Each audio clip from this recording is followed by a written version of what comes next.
आज हम लोग कंपाउंड इंटरेस्ट चैप्टर से कुछ क्वेश्चन सॉल्व करने वाले हैं और ये सारे क्वेश्चंस रेलवे में पूछा जा चुका है। सारे क्वेश्चंस प्रीवियस ईयर क्वेश्चंस है। तो चलिए देर ना करते हुए हम लोग क्वेश्चंस को सॉल्व करेंगे। आज हम लोग क्वेश्चन नंबर 16 से सॉल्व करेंगे और इससे पहले का जो क्वेश्चन है उसका लिंक मैंने डिस्क्रिप्शन में दे दिया है। तो चलिए क्वेश्चन को सॉल्व करते हैं। इसमें दिया गया है एक धनराशि चक्रवृद्धि ब्याज की दर से 4 वर्ष में दुगुना हो जाती है, तो कितने वर्ष में यह राशि 8 गुना हो जाती है। ठीक है, बहुत ही इजी क्वेश्चन है। तो देखिए 4 वर्ष में क्या हो रहा है, दुगुना हो रहा है। तो यहाँ पे हम लोग लिखेंगे 4 वर्ष और हो रहा है दुगुना, तो 2 गुना लिख देंगे यही राशि। ठीक है, कितने वर्ष में यह राशि 8 गुना, तो कितने वर्ष, टाइम हम लोग को नहीं पता है, यहाँ पे कितना वर्ष में 8 गुना हो रहा है, तो 8 गुना यहाँ पे लिख देना है। अब ये देखेंगे किसका पावर हो रहा है, तो ये 2 है तो 2 का पावर 1 लिख सकते हैं। अब ये 8 है तो इसको देखेंगे 2 का पावर 3 लिख सकते हैं। और इस बात का याद रखना है कि यहाँ पे अगर 2 का पावर में लिखे तो इसको भी हम लोग को 2 का पावर में ही तोड़ना है। ठीक है, तो 2 का पावर ये 1 हो गया और ये 2 का पावर 3 हो गया। अब सिर्फ हम लोग को पावर वाला देखना है। तो पावर में क्या है, ये 1 है और ये 3 है, तो 1 को हम लोग कितना से मल्टीप्लाई करेंगे कि 3 होगा। तो 1 को अगर 3 से मल्टीप्लाई करेंगे तो 3 होगा। अब ये 2 सबको मत देखिए, सिर्फ पावर को देखना है। तो 1 है यहाँ पे 3 है, तो 1 को हम लोग 3 से मल्टीप्लाई करेंगे तो 3 होगा। तो देखिए इधर हम लोग 3 से अगर मल्टीप्लाई किए तो इधर भी हम लोग को 3 से मल्टीप्लाई करना होगा। तो 3 से मल्टीप्लाई कर दीजिए तो 4 3 जा 12, तो 12 वर्ष क्या हो जाएगा, मतलब 12 वर्ष हम लोग का आंसर हो जाएगा। कितना इजी ट्रिक था। अब नेक्स्ट क्वेश्चन सॉल्व करते हैं।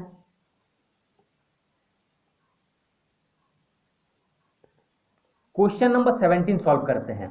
इसमें दिया गया है एक नगर की जनसंख्या प्रति वर्ष 5% बढ़ती है। यदि 1981 में इसकी जनसंख्या इतना था, ठीक है, तो 1978 में कितना था। तो देखिए 1981 है और यहाँ पे 78 है, तो ये क्या दिया गया, कम दिया गया है और ये ज़्यादा वाला ईयर है। ठीक है, मतलब इससे बढ़ के इतना होगा 1981। 78 में कुछ जोड़ेंगे तब ना बढ़ेगा। ठीक है, 78 79 80 81, मतलब 3 साल जोड़ेंगे तो इतना होगा। तो इसका मतलब क्या है, 3 साल में कुछ इंटरेस्ट मिला होगा, कुछ बढ़ा होगा, वही ना इंटरेस्ट हो जाता है। तो देखिए इंटरेस्ट क्या दिया गया, 5% का रेट से बढ़ रहा है। 1978 में कुछ था तो क्या था, हम लोग एक्स मानेंगे, और कितना बढ़ रहा है 5%, तो 5 मतलब क्या, 100 में ऐड करेंगे 5 को तो 105 हो जाएगा बटे में 100। अब कितना साल हो रहा है, तो 78 से 81 तक 3 साल हो रहा है, अभी हम गिन के बताएं। ठीक है, 79 हो जाएगा, 78 है तो 79 80 81, 3 साल हो जाएगा। 3 साल के लिए मतलब क्या, 3 बार इसको लिखेंगे, तो 2 बार हो गया और 1 बार, 3 बार हो गया। अब ये 3 साल में बढ़कर कितना हो गया, इतना हो गया है। ठीक है, तो 138915। अब इसको बस सॉल्व करेंगे तो हम लोग को एक्स का वैल्यू आएगा और वही हम लोग का आंसर हो जाएगा। तो एक्स इज इक्वल टू क्या होगा, 138915, और ये सब जो है मल्टीप्लाई में चल जाएगा 100 सब, तो मल्टीप्लाई 100 इंटू 100 हो जाएगा और 105 सब डिवाइड में आ जाएगा। अब इस कैलकुलेशन को हम लोग कर लेते हैं। देखिएगा इस कैलकुलेशन को हम लोग सॉल्व करेंगे तो हम लोग का आंसर आ जाएगा 1,20,000। ठीक है, 1,20,000 यही हम लोग का आंसर होगा इसको सॉल्व करने से। तो अब आगे क्वेश्चंस बनाते हैं।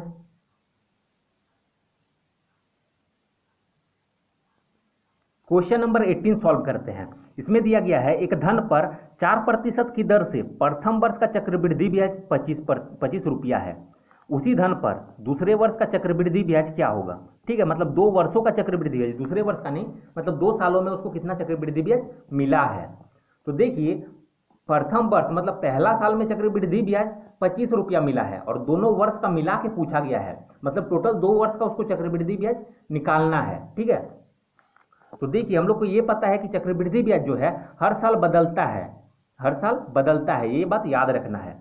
तो चक्रवृद्धि ब्याज क्या है, 4% का रेट से बढ़ रहा था, तो हम लोग 100 रुपया मान लेते हैं कि इसका मूलधन था। ठीक है, मूलधन 100 रुपया था और 4% का दर से बढ़ रहा था, तो पहला वर्ष क्या होगा, 4% मिलेगा, तो अब हो जाएगा 104। अब दूसरा वर्ष में क्या मिलेगा, इसका 4% फिर निकालेंगे, तो इसका 4% निकालेंगे तो देखिए इसको 4 से मल्टीप्लाई करिए, 4 चौके 16, 4 1 जा 4 हो जाएगा। ठीक है, मतलब 4.16 होगा इसका 4%।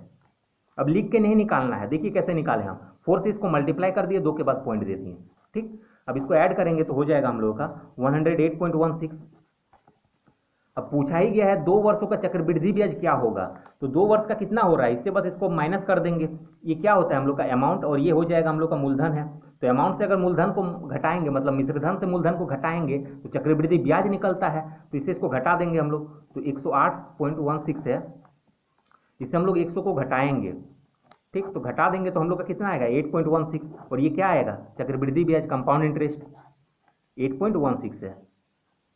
ये पूछा गया हम लोग को, लेकिन दिया गया भी है कुछ, तो 4% की दर से प्रथम वर्ष का चक्रवृद्धि ब्याज 25 रुपया है। तो देखिए यहाँ पे प्रथम वर्ष का ये अमाउंट है और ये दूसरा वर्ष का अमाउंट है, ठीक है, और दोनों मिला के पूछा गया है, 2 वर्षों का पूछा गया है। अगर पूछता सिर्फ दूसरे वर्ष का तो ये वाला वैल्यू हम लोग को निकालना पड़ता। तो प्रथम वर्ष का दिया गया 25 रुपया, तो प्रथम वर्ष में कितना मिला है 4, ठीक है, प्रथम वर्ष में कितना मिला है 4, और इसका हम लोग को दिया गया कितना 25, तो 4 बराबर 25 हम लोग लिख सकते हैं, क्योंकि प्रथम वर्ष में हम लोग को 4 रुपया मिल रहा है 100 अगर माने थे तो, लेकिन एक्चुअल में मिल रहा है 25 रुपया, तो 4 रुपया इंटरेस्ट मिल रहा है और यही 25 रुपया, ठीक है, मतलब 4 बराबर 25 हम लोग लिख सकते हैं। और क्यों लिख सकते हैं, क्योंकि प्रथम वर्ष में 4 रुपया मिल रहा है इंटरेस्ट और प्रथम वर्ष में इंटरेस्ट दिया गया है, ठीक है, इसमें कन्फ्यूजन नहीं होना है। तो 2 वर्षों का बोला गया है, तो 2 वर्ष का चक्रवृद्धि ब्याज कितना होगा, तो हम लोग निकाल लिए 8.16, तो 8.16 इज इक्वल टू हम लोग को फाइंड कर लेना है, तो हो जाएगा ये 25 और ये डिवाइड में हो जाएगा और ये मल्टीप्लाई में, पॉइंट हटेगा तो 2 को 0 होगा। अब 25 का टेबल में ये 4 बार में, 4 का टेबल में इसको काटेंगे तो 4 2 जा 8, फिर 4 4 जा 16, फिर 4 5 जा 10, 4 1 जा 4, तो 51 रुपीज़ जो है मिलेगा 2 वर्ष में मिला के। अगर यही पूछता कि दूसरे वर्ष में कितना मिलेगा, यहाँ पे 2 वर्षों का पूछा गया है, दूसरे वर्ष में कितना मिलेगा तो इतना मिलता, ठीक, इतना हम लोग का आंसर हो गया। अगर पूछता दूसरे वर्ष में कितना मिलेगा तो देखिए कैसे बनाते, तो हम लोग को पहले वर्ष का दिया गया, मतलब 4 बराबर हम लोग को पता है 25, तो दूसरे वर्ष में कितना मिला है 4.16, ये हम लोग सॉल्व कर देंगे, जो भी वैल्यू आएगा इसमें हम लोग को पता चल जाएगा कि दूसरे वर्ष में कितना मिला है, ठीक। तो इतना करने का कोई ज़रूरत भी नहीं है हम लोग को, देखिए इतना क्यों निकालेंगे, ऐसे भी करके निकाल सकते हैं, लेकिन हम लोग को जब पता ही है पहले वर्ष में इतना मिला है 25 और दोनों का मिला के 51 मिला है, तो दूसरे वर्ष में कितना मिलेगा, तो इससे इसको घटा देंगे तो भी आ जाएगा हम लोग को, ठीक। तो एक मैथ को बनाने का बहुत ही ज़्यादा तरीका होता है, ठीक है, तो हम लोग किसी भी तरीके से सॉल्व कर सकते हैं। तो अब आगे का क्वेश्चन हम लोग बनाते हैं। क्वेश्चन नंबर 19 सॉल्व करते हैं। इसमें दिया गया 500 रुपया पर 3 वर्षों का 4% की दर से साधारण ब्याज, साधारण तथा चक्रवृद्धि ब्याजों का अंतर होगा, मतलब डिफरेंस पूछा गया है सिंपल इंटरेस्ट और कंपाउंड इंटरेस्ट का, और टाइम है हम लोग का 3 वर्ष का। तो बहुत ही इजी ट्रिक है, हम लोग को बस इस फॉर्मूला में पुट कर देना है। तो देखिए फॉर्मूला PR², ठीक है, और 300 + R इज इक्वल टू क्या होता है डिफरेंस इंटू 100 का क्यूब, और ये वाला हमने पहले बता दिया है, इस टाइप का क्वेश्चन हमने पहले भी बहुत बनाया है।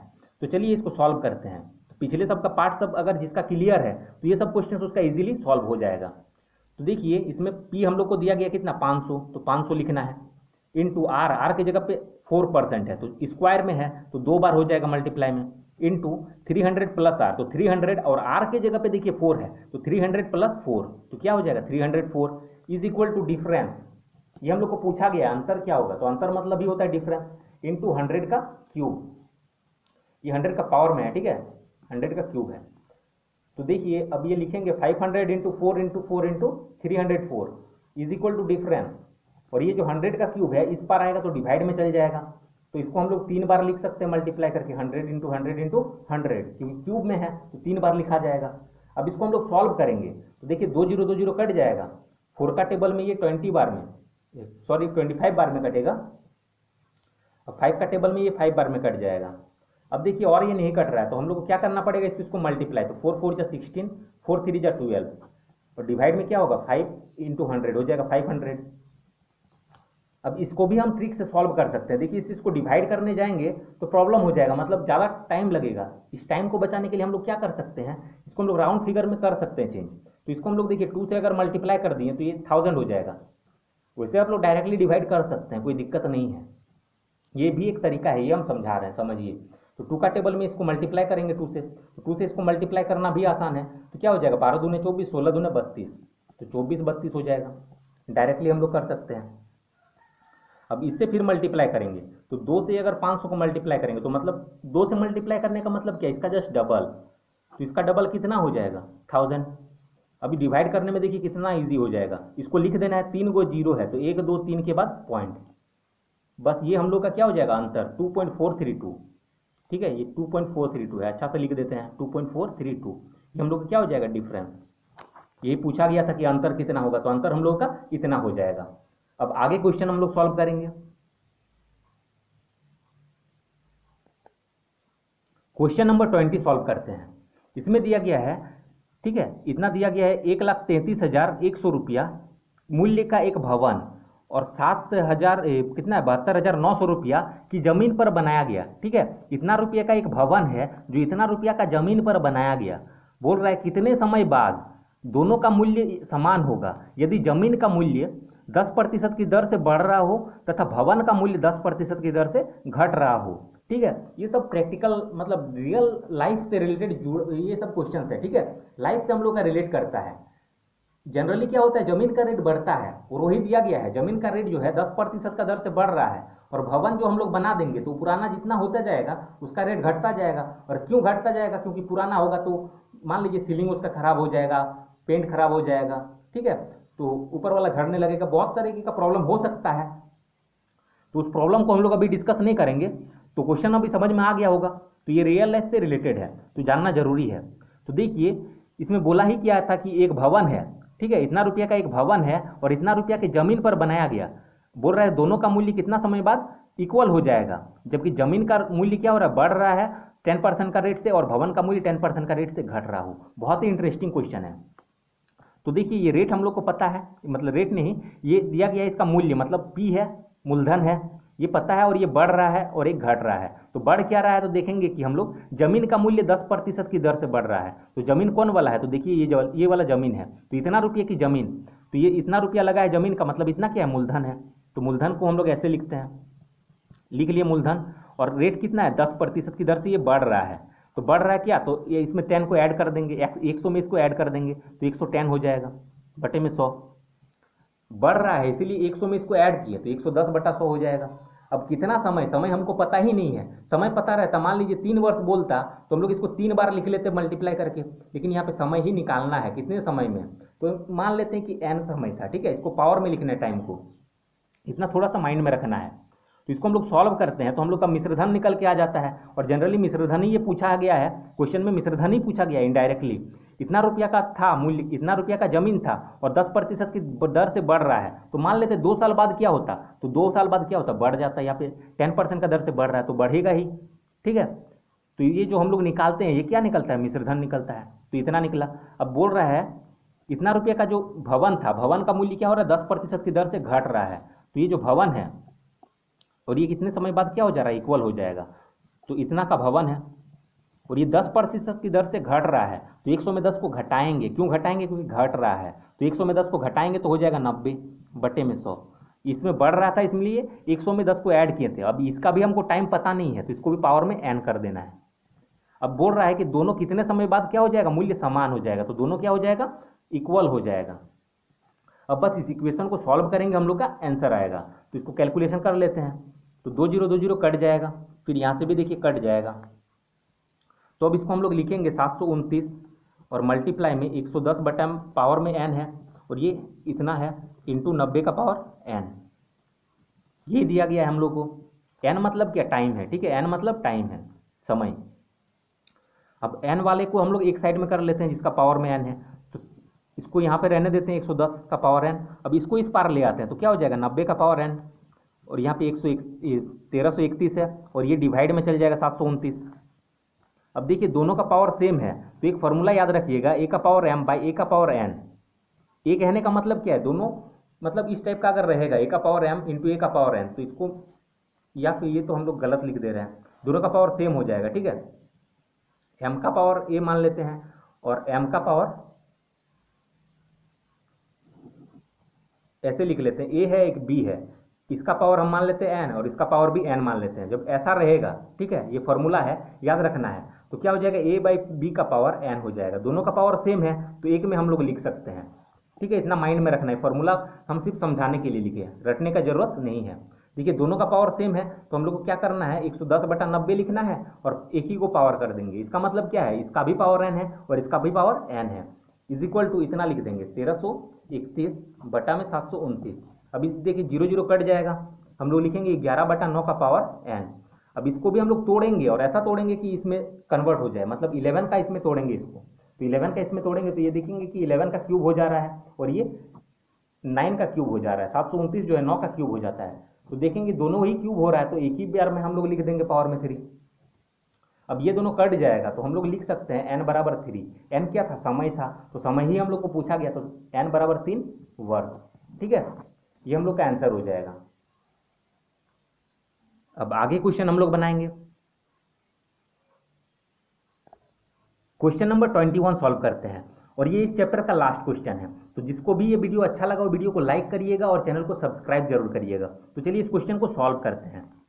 तो दिया गया है 2 वर्ष में 5% प्रति वर्ष, ठीक है, की दर से किसी धन का साधारण ब्याज और चक्रवृद्धि ब्याज का अंतर दिया गया है, इतना रुपया, 1.5 रुपया है, तो वो धन है। बहुत ही इजी क्वेश्चन है। 2 वर्ष दिया गया है और अंतर दिया गया है, तो जब 2 वर्ष टाइम हो और अंतर दिया गया हो तो हम लोग ये वाला फॉर्मूला लगाते हैं, PR² is equal to difference into 100 का स्क्वायर, यहाँ पे स्क्वायर हो जाएगा। ठीक है, तो इसको सॉल्व कर देंगे। तो धन क्या है? तो धन मतलब क्या? P, मूलधन।